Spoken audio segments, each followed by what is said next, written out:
El presidente de la República Popular También China, hubo Xi Jinping, polémica por las acciones de Twitter en México y la red social sufrió ¿Cuántas noticias nos llegan todos los días? Vivimos invadidos por información, pero detrás de toda esa data siempre hay otra. ¿Qué hay detrás de lo que no nos dicen? Te proponemos repasar las miradas más interesantes detrás de las noticias de la semana. Opiniones en las redes que no vas a ver en los medios. Enredados. Hola, ¿cómo están? Mi nombre es Munir Moussa y les damos la bienvenida a un nuevo podcast de Enredados, para repasar lo que hay detrás de las noticias de la semana y que los medios, lógicamente, no te cuentan. Comenzamos de esta manera. Noticia 1. Vamos a la nueva Asamblea General de la ONU para escuchar a Joe Biden, que en su discurso dijo lo siguiente. Estoy hoy aquí. Por primera vez en 20 años los Estados Unidos no están en guerra.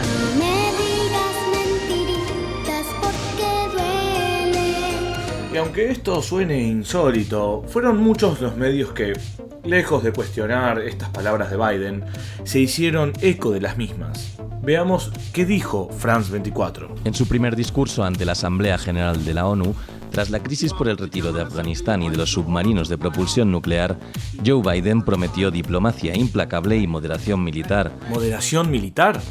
Bueno, tomemos una de las miles de respuestas que recibió Mr. Biden en las redes sociales. Tweet del streamer Jackson Hinkle. Biden afirmó que hoy marca el primer discurso de la ONU en 20 años en el que Estados Unidos no está en guerra.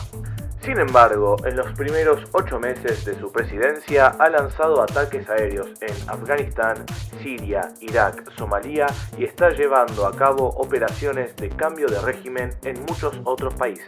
Oh, les traigo amor. Bueno, por lo que los hechos dicen, mucho amor ni diplomacia habría por parte de los Estados Unidos, más allá de los discursos.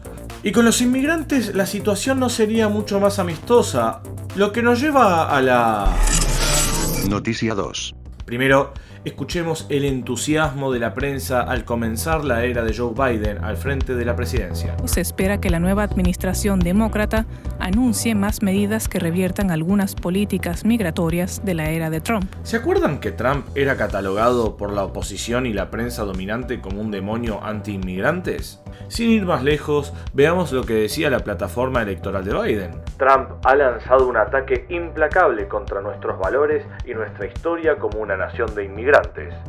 Esto está mal y se detendrá cuando Joe Biden sea elegido presidente. ¿Y Biden ya se habrá enterado de que es presidente?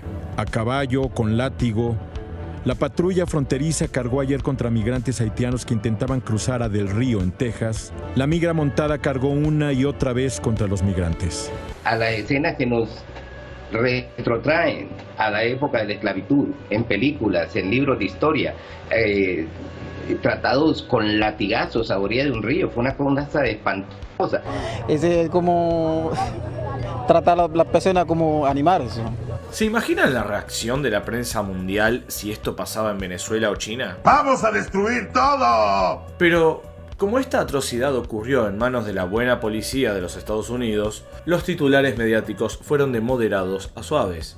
Aunque desde ya hubo varias excepciones, como lo dicho por él. La imagen del Ranger latigueando a un haitiano como si fuera un animal al que pretende domar es denigrante, no solo para Estados Unidos, sino para la humanidad. La pregunta que casi ningún medio se hizo es: ¿cuál es uno de los factores determinantes para que todo esto ocurra con los inmigrantes? Pero lo que hay que observar es que este tipo de situaciones son el resultado, Carlos, de las actuaciones de Estados Unidos en los países de Centroamérica y en este caso en Haití.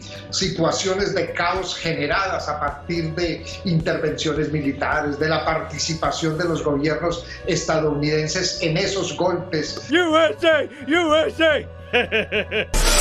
Noticia 3. Y seguimos hablando de inmigrantes, aunque en otra parte del mundo. Con la siguiente noticia es cuando vemos cómo la supuesta civilización y buen comportamiento de los ingleses se va al demonio ante algunas cuestiones. Caos en las gasolineras británicas debido a la crisis del combustible en el Reino Unido. Boris Johnson asegura que abundan las existencias, pero que faltan camioneros que transporten el combustible hasta las gasolineras. Todo este caos en el que se han viralizado imágenes de gente peleándose por cargar un poco de combustible se debe a la implementación del Brexit, por lo que parece que ya se están echando para atrás. El gobierno británico se plantea ahora emitir permisos de trabajo temporales para lidiar con esta crisis que ha provocado el pánico entre los consumidores. Un pánico que lógicamente ha generado opiniones en las redes sociales vinculadas a esta situación. Tweet de Anna Misou. El Brexit se basó principalmente en un discurso anti-inmigración y ahora, menos de un año después, imploran a los inmigrantes que vuelvan al Reino Unido para solucionar la crisis de suministros. Tweet de Aprendiz de Brujo. Entonces resulta que los inmigrantes que fueron a quitarle los trabajos a los británicos y que echaron con su Brexit eran los que salvaban al Reino Unido de caer en la crisis de abastecimiento de alimentos y combustibles que viven hoy. Amo la ironía. Pero sin lugar a dudas, una de las opiniones más picantes sobre este tema ha sido la de Hadi Nasrallah. La crisis de combustible del Reino Unido es solo un pequeño porcentaje de lo que han estado pasando los sirios durante casi una década debido a las sanciones y la intervención del Reino Unido contra Siria. ¡Viva, viva, viva Inglaterra! Noticia 4. Para nuestra última noticia volvemos a la Asamblea General de la ONU porque el presidente de Colombia, Iván Duque, volvió a dar la nota. Escuchen lo que dijo. Los diálogos entre el gobierno interino de Venezuela, que encarna la resistencia democrática, y la narcodictadura, si bien dan algunas esperanzas, no nos permite ser ingenuos. Así es, reiteró aquello de narcodictadura, y en una entrevista posterior se explayó.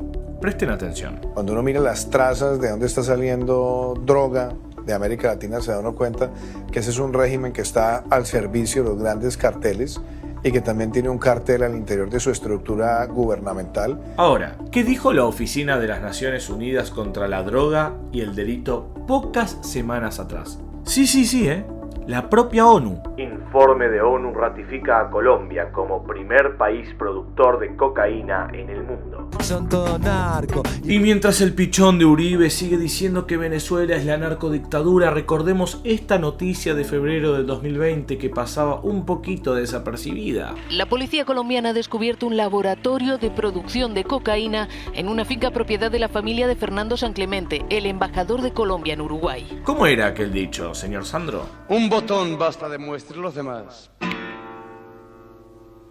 A la camisa. Bueno, ese ha sido nuestro repaso de la semana. Nos reencontramos, Dios mediante, dentro de 7 días. Mi nombre es Munir Mousa y esto es Enredados, un podcast de ANUR TV. Estén alertas.